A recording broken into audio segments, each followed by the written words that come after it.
magmukbang tayo ng dragon fruit. Eh, naka-harvest na tayo sa tanim natin, guys. What?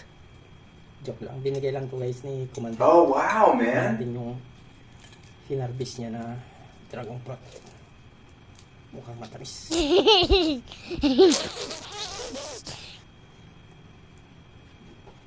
Yan, guys, yung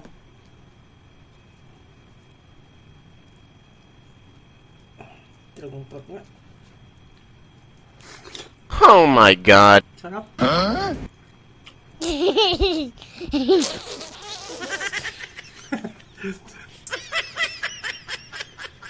Ganito lang kumain, guys, ng dragon fruit.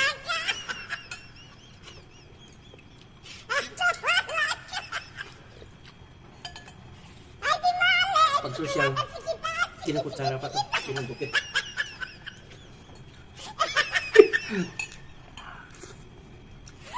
Mukbang.